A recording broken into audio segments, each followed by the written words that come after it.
புதிய உதயம் 91.2 சமுதாய வானொலி நிலையம். நேயர்கள் கேட்கவிருப்பது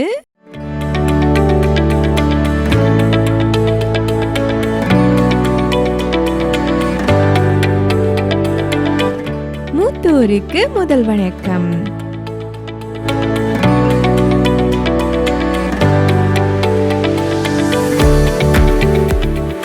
இந்திய அரசாங்கத்தின் சமூக நீதி மற்றும் அதிகாரமளித்தல் அமைச்சகம் உதவியுடன் சமுதாய வானொலி கூட்டமைப்பு துணையுடன் ஒலிபரப்பாகும் நிகழ்ச்சிதான் மூத்தோருக்கு முதல் வணக்கம். இந்நிகழ்ச்சி மூத்த குடிமக்களுக்கான நலத்திட்டங்கள் குறித்த விழிப்புணர்வை மக்களுக்கு அளிக்கும் நோக்கோடு நமது புதிய உதயம் 91.2 சமுதாய வானொலியில் புதன்கிழமை காலை 11 மணிக்கும் சனிக்கிழமை காலை 11 மணிக்கும் ஒலிபரப்பாகிறது.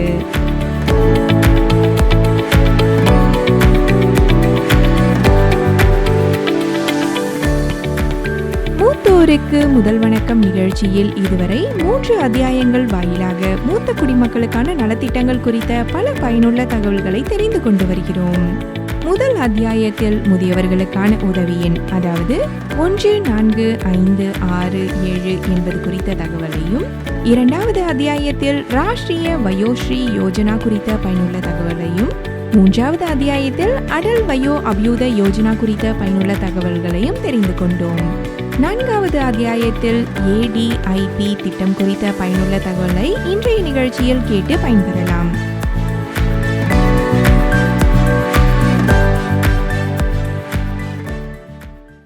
வாங்க நேயர்களே, நிகழ்ச்சியை கேட்கலாம். வணக்கம் நேயர்களே, நல்லா இருக்கீங்களா? நான் ரொம்ப நல்லா இருக்கேன். மூத்தோருக்கு முதல் வணக்கம் நிகழ்ச்சியோட 4வது பகுதியை இன்னைக்கு கேட்க போறோம்.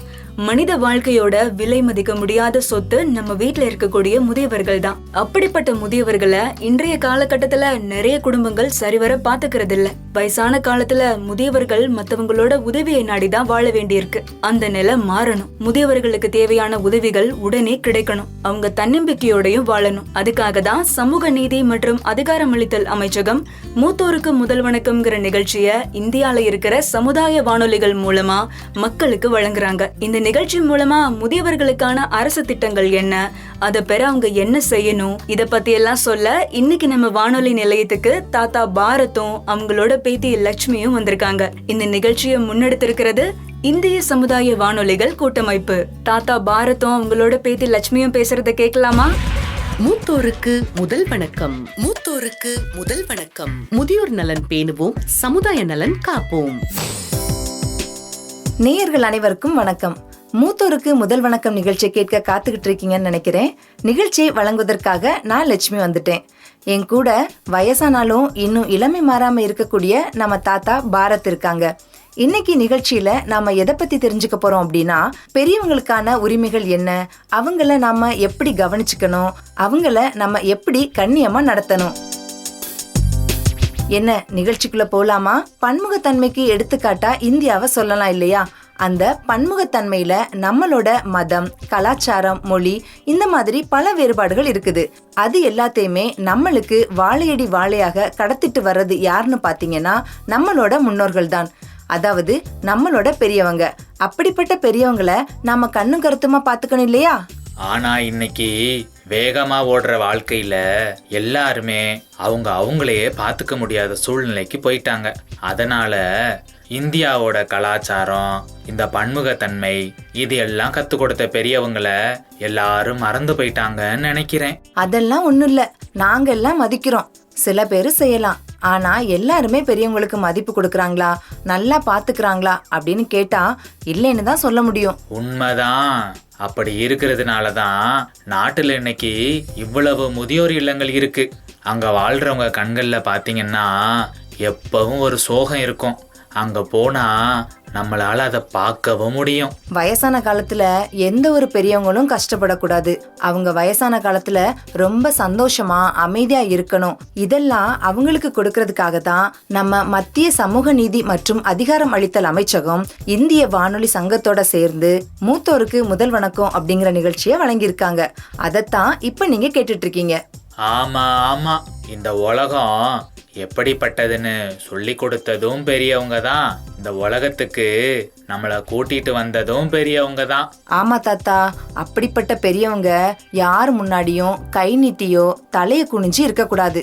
அவங்களுக்கு எந்த ஒரு உதவியும் இல்லைன்னு அவங்க நினைக்க கூடாது. தன்னம்பிக்கையா அவங்க சந்தோஷமா வாழணும் அப்படிங்கறத நோக்கமா கொண்டதுதான் இந்த மூத்தோருக்கு முதல் வணக்கம் நிகழ்ச்சி. என்னோட வயசு இப்ப 65.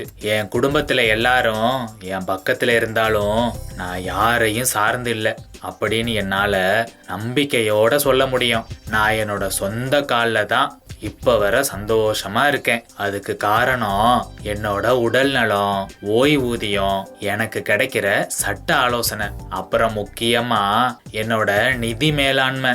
தாத்தா, பொதுவா வயசாயிட்டனாலே மத்தவங்கள சார்ந்துதான் இருக்கணும். ஆனா இன்னைக்கு நாம இந்த நிகழ்ச்சியில ஒரு திட்டத்தை பத்தி சொல்ல போறோம். அதுக்கப்புறம் கண்டிப்பா அவங்க அவங்களோட சொந்த கால்லயே தன்னம்பிக்கையா இருக்க முடியும், உங்களை மாதிரி. ஆமா ஆமா, எனக்கும் தெரியும். ஆனா முதல்ல லட்சுமி கண்ணு, நீயே அதை பத்தி சொல்லுமா. மூத்தோருக்கு முதல் வணக்கம். மூத்தோருக்கு முதல் வணக்கம். முதியோர் நலன் பேணுவோம், சமுதாய நலன் காப்போம். தாத்தா, உங்களை மாதிரி வயசானவங்க எல்லாரும் உடல் சார்ந்த நிறைய பிரச்சனைகளை எதிர்கொள்வாங்க இல்லையா? அதெல்லாம் என்ன, அப்புறம் மாற்றுத்திறனாளிகளுக்கெல்லாம் என்ன தேவைகள் இருக்கு அப்படிங்கறத பத்தி தான் இன்னைக்கு நம்ம பேச போறோம். இந்த வயசான காலத்துல உக்காந்தா எந்திரிக்க முடியல, எந்திரிச்சா நடக்க முடியல, எந்த இடத்துக்கும் போக முடியல, இப்படி கஷ்டப்படுறோம் நாங்க. யாராவது நமக்கு உதவி செய்ய முடியலைன்னா இன்னும் எவ்வளவு கஷ்டப்படுவோம். இனிமே இந்த மாதிரி நாம மற்றவங்கள சார்ந்திருக்க வேண்டாம். அதுக்காகத்தான் இந்த நிகழ்ச்சி மூலமா நாங்க உங்களுக்கு நமக்கு தேவையான அரசோட திட்டங்கள் எல்லாம் கொண்டு வந்திருக்கோம். அதை பத்தி தான் பேச போறோம். என்ன கண்ணு, சரியா? தாத்தா சூப்பர், அருமையா ஆர்ஜே மாதிரியே பேசுறீங்க. சரி, நம்ம நேர்கள் எல்லாரும் காத்துட்டு இருக்காங்க. நம்ம அரசு எப்படி அவங்களுக்கெல்லாம் உதவி செய்யுதுன்னு சொல்லலாமா? சொல்லிடலாமே. சமூக நீதி மற்றும் அதிகாரமளித்தல் அமைச்சகத்துல நிறைய பிரிவுகள் இருக்கு. குறிப்பா 2 முதன்மையான துறைகள் இருக்கு. 1 சமூக நீதி மற்றும் அதிகாரமளித்தல் துறை, இன்னொன்னு மாற்றுத்திறனாளிகளுக்கான அதிகாரமளித்தல் துறை. இன்னைக்கு நாம உடல்நலம் சார்ந்த பார்க்க போறதுனால, குறிப்பா மாற்றுத்திறனாளிகள்லாம் இருக்காங்க பத்தியா, அவங்களுக்கு எந்த மாதிரி வசதிகள் எல்லாம் இந்த திட்டத்தின் மூலமா கிடைக்குது அப்படின்றத பத்தி தான் கேட்க போறோம். தாத்தா, நீங்க கூட அரசோட திட்டங்கள் மூலமா தனிப்பட்ட முறையில பயனடைஞ்சிருக்கீங்க இல்லையா? அத சொன்னீங்கன்னா உங்களை மாதிரி இருக்கிற மத்த வயசானவங்களும் அந்த சேவைகள் எல்லாம் எப்படி பயன்படுத்தலாம்னு தெரிஞ்சுக்குவாங்க. தாத்தா இங்க வந்ததே அதுக்காக தானமா? கண்டிப்பா சொல்றேன். 2006வது வருஷம் நம்ம மத்திய அரசு மாற்றுத்திறனாளிகளுக்காக ஒரு தேசிய கொள்கையை உருவாக்குனாங்க. அந்த கொள்கைகளை செயல்படுத்த வேண்டியதற்கான பொறுப்பு மத்திய அரசோட சமூக நீதி மற்றும் அதிகாரமளித்தல் அமைச்சகத்துக்கிட்ட இருந்துச்சு. அப்புறம் உடல் நலம் மற்றும் உள்துறை அமைச்சகம் மாற்றுத்திறனாளிகளுக்கும் தனி நபர்களுக்கும் உடல் சார்ந்த பல்வேறு வசதிகளை செஞ்சு கொடுக்கறாங்க. அப்படியா தாத்தா? ஆமாமா. இப்ப திடீர்னு உடல்ல ஏதாவது ஒரு உறுப்பு செயல்படாம போயிடுச்சு அப்படின்னா மறுபடியும் அதை செயல்பட வைக்கிறதுக்கு என்ன பண்ணணும், அதுக்கான மருத்துவ உதவி எல்லாம் செஞ்சு கொடுக்கறாங்க. இதெல்லாம் அந்த திட்டத்துக்குள்ள இருக்கு. தாத்தா, கேக்குறதுக்கு ரொம்ப சுவாரஸ்யமா இருக்கு. கொஞ்சம் விரிவா சொல்லுங்களேன். சொல்றேமா. ADIB திட்டம். இந்த திட்டம் மூலமா மாற்றுத்திறனாளிகள் தங்களுக்கு தேவையான உதவிகள், அப்புறம் தேவைப்படுற உபகரணங்களை வாங்க முடியும். அது மட்டும் இல்ல, வறுமை கோட்டுக்கு கீழே இருக்கக்கூடிய தனி நபர்கள் கூட இந்த திட்டம் மூலமா பயனடைய முடியும்.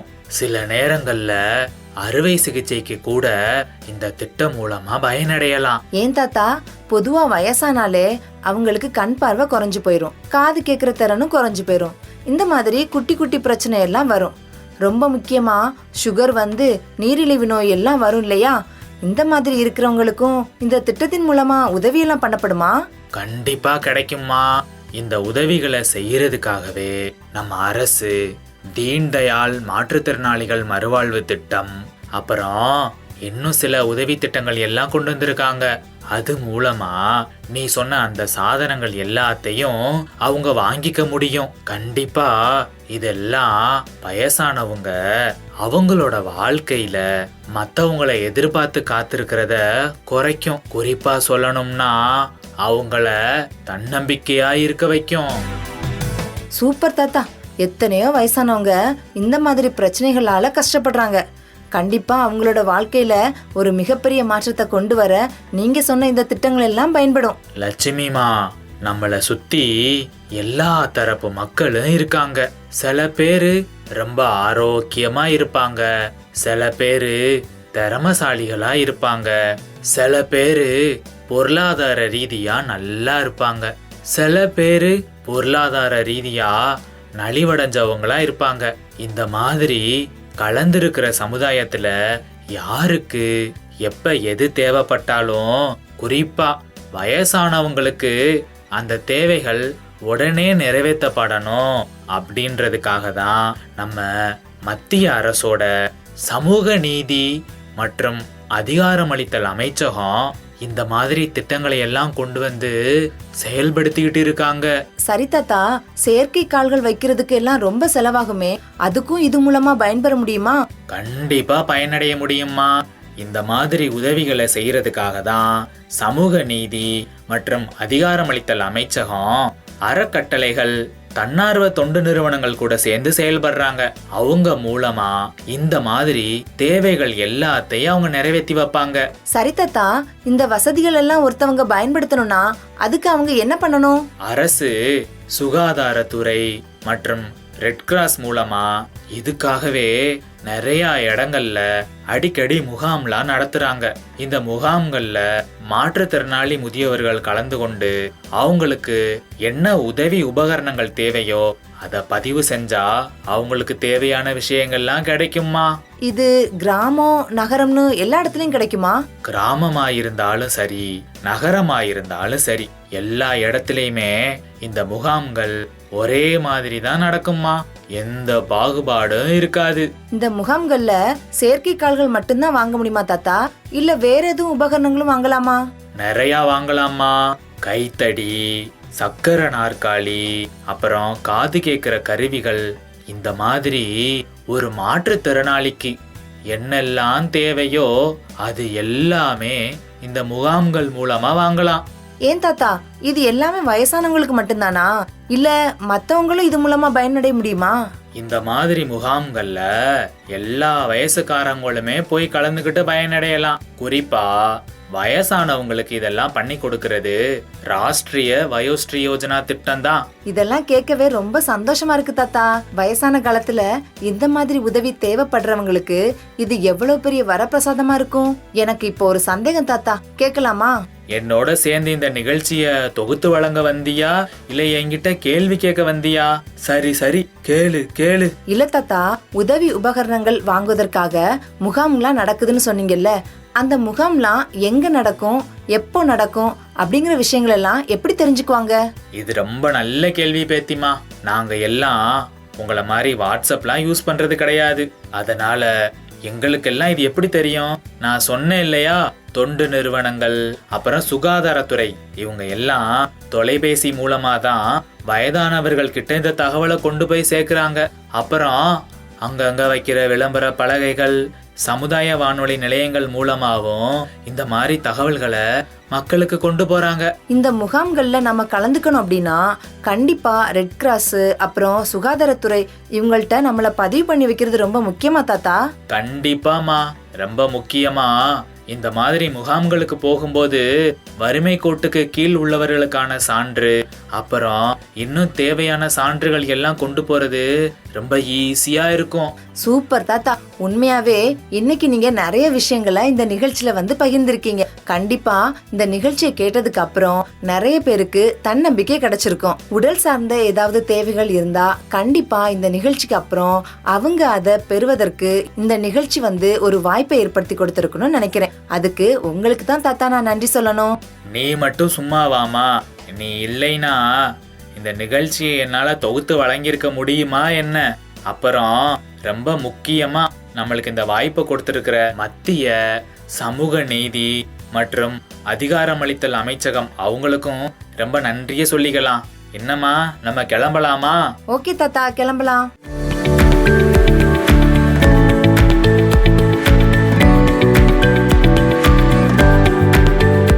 நேயர்களே, நமது புதிய உதயம் 91.2 சமுதாய வானொலியில் மூத்தோருக்கு முதல் வணக்கம் நிகழ்ச்சியின் 4வது அத்தியாயத்தினை கேட்டுக்கொண்டிருக்கிறீர்கள். தொடர்ந்து கேட்கலாம் மூத்தோருக்கு முதல் வணக்கம்.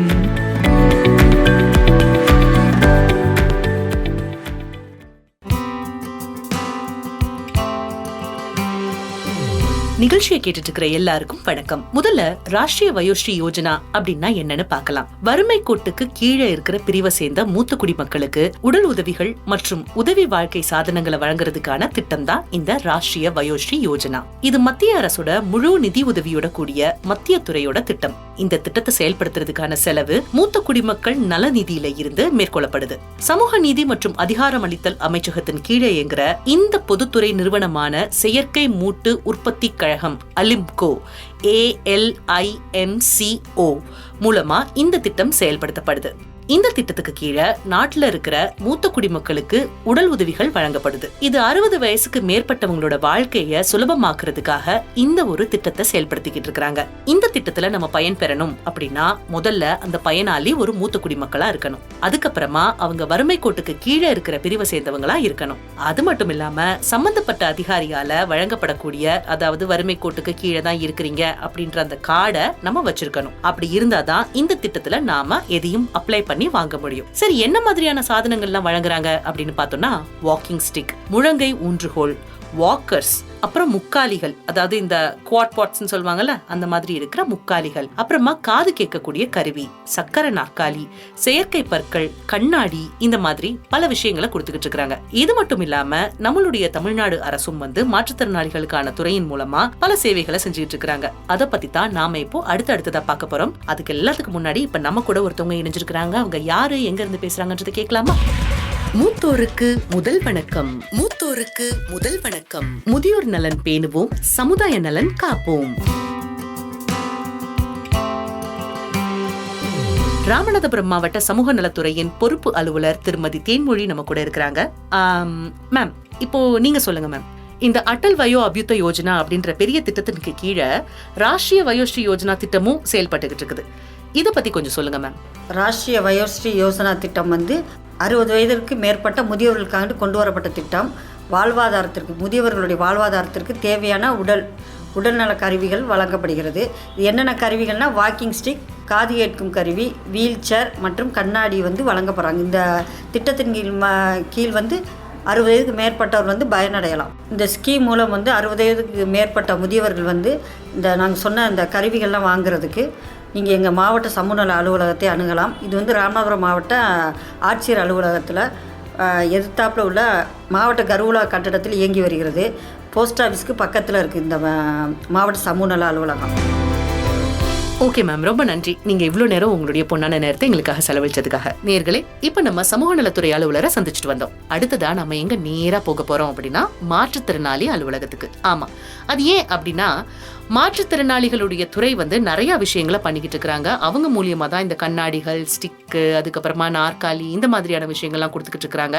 அதே மாதிரி ஒரு மாற்றுத்திறனாளியா இருக்கக்கூடிய ஒரு நபர் எந்த அளவுக்கு அவங்களுடைய அந்த வீரியம் இருக்குது, ஒருவேளை எந்திரிக்கவே முடியலையா, இல்ல கொஞ்சமா எந்திரிச்சுப்பாங்களா, இல்ல எலும்புல மட்டும்தான் கோளாரா, இப்படின்றதெல்லாம் பார்த்து 10% இருந்து 90%, 100% வரைக்கும் அவங்களோட உடல்ல எந்த அளவுல அவங்க மாற்றுத்திறனாளியா இருக்கிறாங்கன்றத பார்த்து அதுக்கு தகுந்த மாதிரியா கார்டு போட்டு கொடுத்து அதுக்கு தகுந்த மாதிரியான விஷயங்களை செயல்படுத்திக்கிட்டு இருக்காங்க. சோ அதனால மாற்றுத்திறனாளிகள் யாராவது இது வரைக்கும் கார்டு வாங்காம இருக்கிறீங்க, இல்ல உங்களுக்கு தெரிஞ்சவங்க யாராவது இருக்கிறாங்க அப்படின்னா அவங்க நம்ம தமிழ்நாடுல இருக்கக்கூடிய ஒவ்வொரு மாவட்டத்திலயும் இருக்கக்கூடிய மாவட்ட ஆட்சியர் அலுவலகத்துக்கு போனீங்கன்னா அங்க மாற்றுத்திறனாளி துறை எங்க இருக்குன்னு கேட்டு அவங்கள போய் சந்திச்சீங்கன்னா இந்த கார்டு வாங்குறது ரொம்ப சுலபம். இந்த கார்டை வச்சு நிறைய பலன்கள் இருக்கு. அது என்ன ஏதுன்னு நானே சொல்றதுக்கு முன்னாடி அந்த அலுவலரை போய் நேரா சந்திக்கலாம்.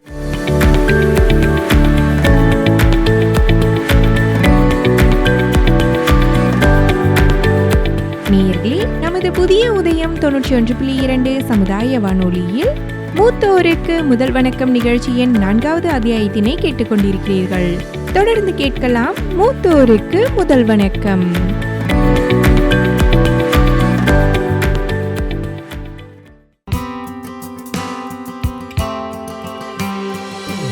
மாற்றுத்திறனாளி நலத்துறை அலுவலகத்துக்கு வந்தாச்சு. இப்ப என்ன பண்ண போறோம்னா அங்க இருக்கிற அலுவலரை சந்திக்க போறோம். சந்திக்கலாமா? வணக்கம் சார். அனைவருக்கும் வணக்கம். எனது பெயர் பாலசுந்தரம், மாவட்ட மாற்றுத்திறனாளி நல அலுவலர், ராமநாதபுரம் மாவட்டம். வயசான மாற்றுத்திறனாளிகளுக்கு என்னென்ன நலத்திட்ட உதவிகள் இருக்கு? அந்த அடையாள அட்டை மூத்த குடிமக்கள் இருப்பாங்க. அவங்க மாற்றுத்திறனாளியா நம்ம அடையாள அட்டை போட்டோம்னா உடனே அவங்களுக்கு சக்கரை நாற்காலியோ காது கருவியோ அனைத்துமே நமக்கு வந்து வழங்கிடுறோம். ஒரு வயசான மாற்றுத்திறனாளி அட்டை இல்லாம இருக்கிறாங்க அப்படின்னா இப்பயும் கூட அப்ளை பண்ணலாமா? அதுக்கு எதுவும் வயது வரம்பு இருக்கா? ஏஜ் லிமிட் எதுவும் கிடையாது மேடம். எங்கள் டிபார்ட்மெண்ட்டை பொறுத்த வரைக்கும் நோ ஏஜ் லிமிட்டு, வருமான வரம்பு எதுவுமே எங்களுக்கு கிடையாது. எங்களுக்கு மாற்றுத்திறனாளியாக இருக்கணும். அவங்களுக்கு வந்து ஐடென்டிஃபை பண்ணால் டாக்டர்ஸ் வந்து சர்டிஃபிகேட் கொடுத்துட்டாங்கன்னா அவங்களுக்கு நாங்கள் என்ன தேவையோ அதை நாங்கள் பூர்த்தி பண்ணி கொடுத்துருவோம். இந்த மாற்றுத்திறனாளியா இருந்து அடையாள அட்டை வச்சிருக்கிறவங்களுக்கு நிறைய ஸ்கீம்ஸ் இருக்குன்னு சொல்றாங்க. அதாவது கடை ஓப்பன் பண்ணலாம், இல்லாட்டி ஒரு கம்ப்யூட்டர் சென்டர் வைக்கலாம், இந்த மாதிரிலாம் நிறைய நான் கேள்விப்பட்டிருக்கேன். அதை பற்றின விவரங்களை கொஞ்சம் சொல்லுங்களேன் சார். ஐடி கார்டு அடையாள அட்டை வாங்கிட்டாங்கன்னா அவங்க வங்கி மூலயமா லோன் பெட்டி கடை வைக்கிறதுக்கு அவங்களுக்கு வந்து 75,000 1 லட்ச ரூபா அவங்க பேங்க்கில் வந்து அவங்களுடைய நேஷ்னலைஸ்டு பேங்க்கில் அவங்க அக்கௌண்ட் வச்சுருந்தாங்கன்னா அவங்க வந்து நேரடியாக இங்கே வந்து விண்ணப்பம் வாங்கி அதை ஃபில் பண்ணி கொடுத்தாங்கன்னா அவங்களுக்கு வந்து மானியமாக 25,000 கொடுத்துரும். மிச்ச பேலன்ஸை அவங்க கட்டிக்கலாம். பெட்டி கடையோ நிறைய அவங்க இன்னும் தொழில் செய்கிறாங்களோ அப்படி அவங்க வந்து பண்ணிக்கலாம். அது இல்லாமல் சென்ட்ரல் கவர்மெண்ட்டில் வந்து நம்ம NHFDCன்னு ஒரு லோன் இருக்குது. அவங்க 10 லட்ச ரூபா வரைக்கும் வாங்கலாம். இதில் வந்து அந்த அர்பனில் இருந்தால் அவங்களுக்கு சப்சிடி கொஞ்சம் கிடைக்கும். இது போல் ஸ்கீம்ஸ்லாம் நிறைய இந்த வங்கி கடன் மாதிரி நாங்கள் கொடுக்குறோம் மேடம். பொதுவாக மாற்றுத்திறனாளி அப்படின்னாலே அவங்களுக்கு கண்டிப்பாக வேற யாரோட உதவியாவது தேவைப்படும், எங்கிருந்தாவது ஒரு இடத்துல இருந்து ஒரு இடத்துக்கு வரதுக்கு. அப்படி இல்லாட்டி அவங்களுக்குமே அந்த ஒரு இடம் பழக்கப்பட்ட இடமா இருக்கணும். இது இல்லாமல் நிறையா பேர் எங்கெங்கேயோ இருக்கிறதுக்கான வாய்ப்பு இருக்குது கிராமங்களில். ஸோ அப்போ அந்த மாதிரி மாற்றுத்திறனாளி அலுவலகத்துக்கு வந்து தன்னுடைய தேவையை பூர்த்தி செஞ்சுக்க முடியாதவங்க எப்படி வந்து இந்த மாதிரியான உதவிகள் எல்லாம் பெறலாம்? அப்ளை பண்ணுறதுக்கு எதுவும் வேறு வழி இருக்கா? ஒன்றும் இல்லை மேடம். அந்த தமிழ்நாடு இ-சேவை போர்ட்டலில் போயிட்டு நீங்கள் அப்ளை பண்ணால் போதும். நாங்கள் எல்லாமே அதை வந்து டவுன்லோட் பண்ணி எடுத்து நாங்கள் சீனியாரிட்டி ஃபிக்ஸ் பண்ணிவிடுவோம். அவங்களுக்கு சில உபகரணங்கள் வந்து இன்டர்வியூ வச்சு தான் செலக்ட் பண்ணுவோம். பெட்ரோல் ஸ்கூட்டரு, செல்ஃபோனு, தையல் மிஷினு, இது போல் ஒரு 4 ஸ்கீம்ஸ் வந்து இன்டர்வியூ வச்சு தான் நடத்துவோம். அப்போ நாங்கள் 15 வச்சுட்டு இன்டர்வியூ கார்டு அவங்களுக்கு வீட்டுக்கு அனுப்புவோம். இன்றைக்கி தேதியில் உங்களுக்கு இன்டர்வியூ இருக்குது, கமிட்டியில் வந்து அப்பியர் ஆக சொல்லுவாங்க. அப்பியர் ஆன பிறகு அவங்க செலக்ட் ஆகிட்டாங்கன்னா நாங்கள் சீனியாரிட்டி படி அவங்களுக்கு இஷ்யூ பண்ணிவிடுவோம். தமிழ்நாடு மட்டும் இது அவங்க வரமெல்லாம் இ-சேவை மையம் இப்போ ஓப்பன் பண்ணிச்சு. இ-சேவை மையத்தில் நீங்கள் அப்ளை பண்ணிட்டா போதும். எங்களுக்கு இந்த ராமநாதபுரம் போர்ட்டலுக்கு வந்துடும். அது நாங்கள் அதை வந்து வெரிஃபிகேஷன் பண்ணுவோம். அதில் என்னென்னலாம் டாக்குமெண்ட்ஸ்லாம் இல்லை எதுன்னு அவங்களுக்கு ஃபோன் அடித்து இந்த டாக்குமெண்ட்ஸ்லாம் கொண்டு வந்து கொடுக்க சொல்லிவிடுவோம். அதுக்கப்புறம் நாங்கள் இன்டர்வியூ வச்சு அவங்களுக்கு செலக்ட் பண்ணி கொடுத்துருவோம் மேடம். ஒவ்வொரு திங்கட்கிழமையும் நம்மளுடைய ராமநாதபுரம் மாவட்டத்தில் நடக்குது சார். சப்போஸ் ஏன்னா இந்த நிகழ்ச்சி வந்து தமிழ்நாடு முழுக்க ஒளிபரப்பாக போகுது. இப்போ மற்ற மாவட்டங்களில் இருக்கிறவங்க வந்து இந்த முகாம்கள்லாம் நடக்குது அப்படின்றத எப்படி தெரிஞ்சுக்குவாங்க? பொதுவாக உங்களுடைய துறையிலேருந்து இந்த முகாம் நடக்க போகுதுன்றதை எப்படி தெரியப்படுத்துறீங்க? நாங்கள் முகாம்லாம் நடத்தினா பிளாக் வைஸில் நடத்தினா நாங்கள் வந்து மாவட்ட ஆட்சியர் மூலயமாக பத்திரிகை நியூஸ் பண்ணுவோம். அதுக்கப்புறம் சில இதில் நாங்கள் இந்த உங்கள் FM ரேடியோ மூலிமா நாங்கள் பண்ணியிருக்கிறோம் நிறையா. ரொம்ப நன்றி சார். இவ்வளவு நேரம் நாங்கள் கேட்ட கேள்விக்கு ரொம்ப பொறுமையாக பதில் சொல்லி எங்களுக்கு தெளிவான ஒரு விளக்கம் கொடுத்ததுக்கு நன்றி. மூத்தோருக்கு முதல் வணக்கம். மூத்தோருக்கு முதல் வணக்கம். முதியோர் நலன் பேணுவோம், சமுதாய நலன் காப்போம்.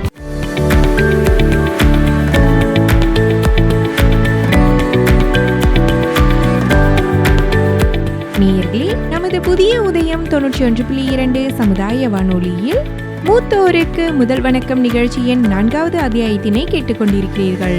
தொடர்ந்து கேட்கலாம் மூத்தோருக்கு முதல் வணக்கம்.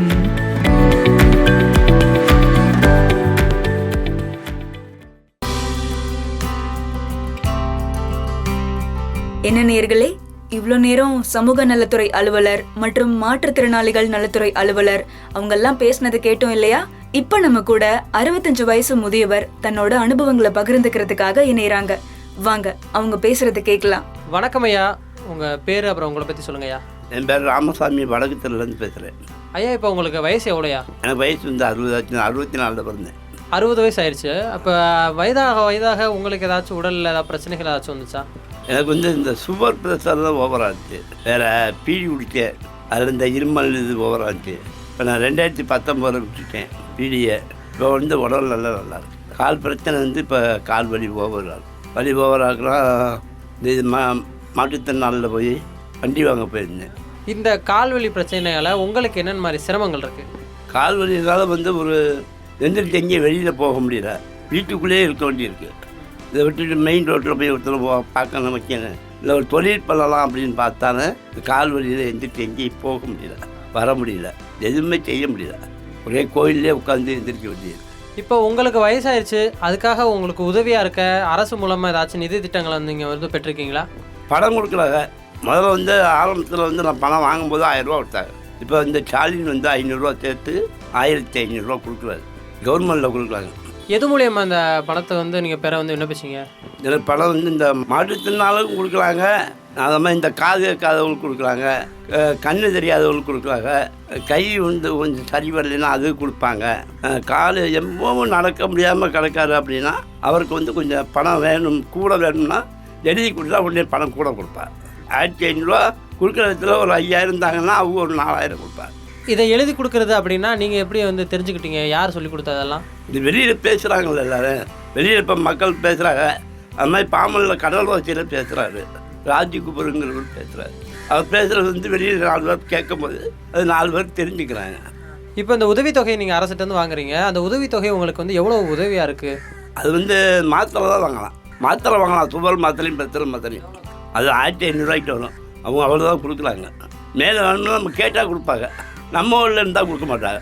இப்போ இந்த தொகை மாதிரியே வேற ஏதாச்சும் பொருட்கள் உங்களுக்கு தேவையான உபகரணங்கள் ஏதாச்சும் வாங்கியிருக்கீங்களா அரசு மூலமாக? இல்லை, அது அந்த இது வண்டி விட்டாங்க, இந்த கையால் ஓட்டுறது. நான் அது அங்கேயே வச்சுருந்தேன்.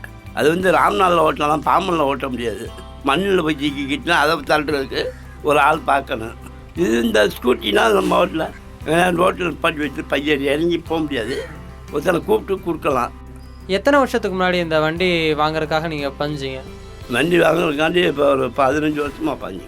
வண்டி 15 இன்னும் நான் கொடுக்கல, வண்டி கொடுக்கலன்னு சொன்னாங்க. நான் 15 கொடுக்க சொன்னாங்க. நான் போக முடியல என்னால். ராம்நாத் கரெக்டாக யாரை போய் பார்த்தாலும் என்னை கூட்டி போகக்கூடாது வேணும். அவங்க உள்ளே உட்காந்துருப்பா, நான் வெளியே நிற்பேன். என்னால் ஒரு படியில் தான் ஏற முடியாது. டாக்டர் ஏறக்கூடாதுன்னு சொல்லியிருக்காரு. கால் இதாகிடும் உங்களுக்கு, உள்ளது ஏற முடியாது, உட்காந்து நீங்கள் ஏறணும் அப்படின்னு சொல்லியிருக்காரு.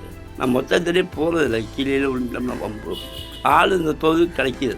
இப்போது அரசு மூலமாக உங்களுக்கு இந்த மாதிரி எந்த நலத்திட்டங்கள் ஏதாச்சும் இந்த கொடுக்குறத வந்து சொல்கிறாங்க அப்படின்னா அது வந்து நேரடியாக இங்கே வந்து ஏதாச்சும் உங்களுக்கு வந்து கொடுப்பாங்களா? கிடைக்குமா? நேரடியாக கொடுக்க மாட்டேன், நம்ம தான் போய் வாங்கணும். நம்ம போய் வாங்கும்போது இங்கே சொல்லணும், இந்த மாதிரி அவருக்கு ரொம்ப நடக்க முடியாதுங்க, அவர் ஒரு ஆள் தூக்கிட்டு தான் வரணும் அப்படின்னு சொன்னால் அதுக்கு முயற்சி பண்ணுறாங்கன்னா வர்றாங்க. நான் ஒரு கம்பியில் தான் போய்க்கிறேங்க, கம்பியில் தான் தக்கா நடந்து போகிறேன். ஆமாம், என்னால் ரொம்ப வேகமாக போக முடியல, நடக்க முடியாது. உட்காந்துருப்பேன், இப்படி சும்மா உட்காந்து எழுந்திரிச்சு போவேன். பொழுதும் போகுது. ஒரு வண்டி இருந்துச்சுன்னா ஒரு மிட்டாய் வியாபாரமாக ஏதோ ஒரு போட்டு ஒரு வியாபாரம் பண்ணால் அதில் ஏதோ ஒரு 10-500 கிடைச்சிடும். எது நம்ம பொழுதுக்கு போய்கிட்டு இருக்கோம், எதுவுமே பண்ண முடியாமல் இருக்கும். இப்போ வந்து அரசாங்கத்தில் எல்லாமே வந்து 80 பேருக்கு வந்து இந்த ஊனமுட்டவர், இந்த காது கேட்காதவங்க, இவங்களுக்கெல்லாம் வந்து 80 பேருக்கு உதவி பண்ணாங்கன்னா அவங்களுக்கு செய்கிறது வந்து கடவுளுக்கே வந்து செஞ்சது மாதிரி. அப்படி செஞ்சால் நல்லா இருப்பாங்கன்னா அவங்க. சரி, உங்களுக்கு இந்த மாதிரியான உதவிகள் கிடைச்சா உங்களோட வாழ்க்கையை இந்த மாதிரி தரம் உயர்த்திக்கிறவங்களால முடியுமா? கரெக்டாக நான் செஞ்சுவேன். சும்மா உட்காந்துக்க அந்த வேலையை செய்வேன், எல்லா வேலையும் செய்வேன். அரசாங்கம் முடிச்சுன்னா இந்த மாதிரி கிடைச்சுன்னா நான் வந்து செய்வேன். எத்தனை ஏழை மக்கள்லாம் இருக்காங்க, அவங்களும் நின்று அதை செய்வாங்க. அது மாதிரி கவர்மெண்ட்டுக்கு நல்லதை செஞ்சு கொடுத்தாங்கன்னா அவங்களும் அதை பாராட்டுவாங்க. இவங்கெல்லாம் எல்லாம் சரியாக இருந்தாலும் எல்லாமே சரியாகவே நடக்கும். இப்போ முதியோர்களுக்கு, மாற்றுத்திறனாளிகளுக்கு இந்த மாதிரி நலத்திட்டங்கள் கிடைக்க எப்படி விண்ணப்பிக்கலாம் அப்படிங்கிற மாதிரி விஷயம் தான் தெரிஞ்சு வச்சுருக்கீங்களா? எனக்கு தெரியாது, நம்மக்கிட்ட படிப்பறிவு இல்லை. நம்ம கேட்டாலுமே நம்ம போய் கொடுக்க முடியாது. எனக்கு வந்து பாரதியார் நகரில் ஒரு வாத்தியார் இருக்கார், அவர் பேர் சேதுராஜன். அவர் தான் வந்து எனக்கு வந்து இந்த ஊனமுற்றோரில் வந்து பணம் வாங்கி கொடுத்தாரு. எனக்கு தெரிய, ஏன்னா ஒரு வாத்தியார் அவர், இங்கே வரவனாலும் வந்து வாங்கி தரேன்னு. தாலுகாசுக்கு மட்டும் கூட்டிப்போனான்னு வெளியிருந்து தாசில்தார் வந்து கையெழுத்து வாங்கினார். அதை பணத்தை மறுநாள் போட்டு விட்டாப்பா. அப்புறம் ரேஷன் கார்டு வாங்கிட்டே வாங்கி தரேன்னு சொல்லியிருக்காரு. இப்போ பைக் வாங்கி தர்றதுக்கு ஏற்பாடு பண்ணியிருக்காரு. உங்களுக்கு இன்னுமே ரேஷன் கார்டு இல்லையா? ஒரு ஆளாக இருக்கிறனால இல்லைன்னு சொல்லிட்டாங்க. அதை வாங்கி தரேன்னு சொல்லியிருக்காரு சேதுராஜ வாத்தியார். பைக் வாங்கி தரக்கு சொல்லியிருக்கேன், அவர்கிட்ட வாங்கி தரேன்னு சொல்லியிருக்காரு. அவர் 80 பேருக்கு உதவி பண்ணியிருக்காரு. 80 பேர் அவரை வச்சு நல்லா இருக்காங்க. அதனால் அவர் ஒரு 100 வயசுக்கு இருந்தாருன்னா என்ன இன்னும் 4 பேருக்கு வாங்கி கொடுப்பார்ல. சரி, நீங்கள் நடக்கக்கூடிய இந்த கம்பிகள்லாம் எப்படி வாங்கிட்டீங்க? இந்த கம்பு வந்து காசு கொடுத்து வாங்கினேன் ராம்நாளில் 300 ரூபா, இப்போ 800 ரூபா. இப்போ அந்த கம்பு ஊண்டிட்டு போகிறது வந்து அப்போ 100 ரூபாய்க்கு வாங்கினேன், இப்போ 400 ரூபா. அது நம்ம கையில் வந்து வாங்கிக்கணும். இப்போ இந்த கம்புலனா எதுவுமே பண்ண முடியாது, கம்பி முதல்ல எதுவும் பண்ண முடியாது. கம்பிலே இப்போ போக முடியல என்னால். கம்பி தான் போக முடியாது, ஆனால் வந்து கம்பியில் உள்ள புலிகள் கலந்துட்டுனா கீழே விழுந்து ஆக முடியாது. அந்த மாதிரி இருக்குது. இப்போ இன்னுமே நம்ம அரசு மூலமாக நிறைய நலத்திட்டங்கள் உதவிகளை வந்து அப்பப்போ வந்து முகாம்களை வந்து அமைக்கிறதா வந்து சொல்கிறாங்க. அந்த மாதிரியான விஷயங்களுக்கெல்லாம் வந்து கொடுப்பாங்க. முகாம் அமைத்தால வந்து கொடுக்குறேன்னு சொன்னாலும் அவங்க வந்து அவங்கள்ட்ட அந்த ஊனமுற்றோர்கிட்ட கேட்டு கொடுத்தாங்கன்னா அது நல்லது. நேரடியாக வந்து கொடுத்தாங்கன்னா எம்ப பேருக்கு நல்லது. இவ்வளோ போகணும்னு சொன்னாலும் தெருவில் போக மாட்டான். முடிஞ்சாத்தானே போக முடியும்னு நினச்சிடுவான். முடிஞ்சாத்தான் எவனுமே போவான், முடியாதுன்னு நினச்சிவான், போக முடியாது. அப்போ அந்த ஆஃபீஸில் வந்து நம்ம கேட்டு கொடுத்து, ஏன்னா இங்கே தாலுகாத்தில் பதிஞ்சிருக்கோம், இந்த பணம் வாங்கலாம் அவனை பூரா அதில் பதிஞ்சிருக்கோம். வந்து யாருன்னு கேட்டு எல்லாம் கேட்டு கொடுத்தாங்கன்னா அவங்க நல்லா இருப்பாங்க. அவ்வளோ ரொம்ப அருமையாகவே நிறைய விஷயங்களை பகிர்ந்துக்கிட்டீங்க. இனிமேலும் அரசு மூலமாக ஏதாச்சும் நலத்திட்டங்கள் உதவிகள் உங்களுக்கு வந்து கிடைக்கிறதுக்கு முயற்சி பண்ணுவோம். ரொம்ப நன்றி ஐயா. நன்றி நன்றி. மூத்தோருக்கு முதல் வணக்கம். மூத்தோருக்கு முதல் வணக்கம். முதியோர் நலன் பேணுவோம், சமுதாய நலன் காப்போம். பொதுவா நம்ம ஒரு விஷயத்தை அனுபவிக்காத வரைக்கும் அதை நம்மளால உணர முடியாது. ஆனா இந்த மூத்தோருக்கு முதல் வணக்கம் நிகழ்ச்சி மூலமா வயதானவர்கள் பத்தியும் அவங்களோட தேவைகள் பத்தியும் குறிப்பா அவங்களோட எண்ண ஓட்டங்கள் பத்தியும் நம்மளால உணர முடியுது இல்லையா? நிகழ்ச்சிய கேக்குறது மட்டும் இல்லாம நிகழ்ச்சியில கேட்ட தகவல்களை நீங்க உங்களை சுத்தி இருக்கிற வயசானவங்களுக்கு எடுத்து சொல்லுங்க. அவங்க தன்னம்பிக்கையோட வாழ உதவி செய்வோம். இதோட இந்த நிகழ்ச்சி நிறைவு பெறுது. இந்த நிகழ்ச்சியை உங்களுக்கு வழங்கினது மத்திய சமூக நீதி மற்றும் அதிகாரமளித்தல் அமைச்சகம். இது இந்திய சமுதாய வானொலி கூட்டமைப்பின் ஓர் முயற்சி. நன்றி.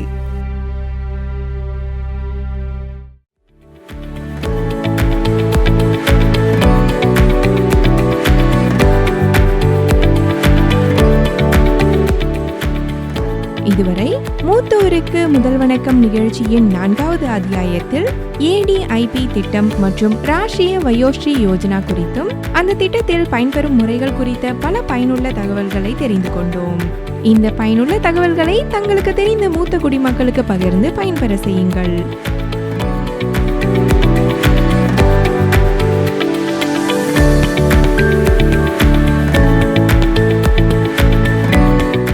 மேலும் மூத்த குடிமக்களுக்கான நலத்திட்டங்கள் குறித்த பல தகவல்களை தெரிந்து கொள்ள நமது புதிய உதயம் 91.2 சமுதாய வானொலியில் தவறாமல் கேளுங்கள். மூத்தோருக்கு முதல் வணக்கம். நன்றி நேயர்களே.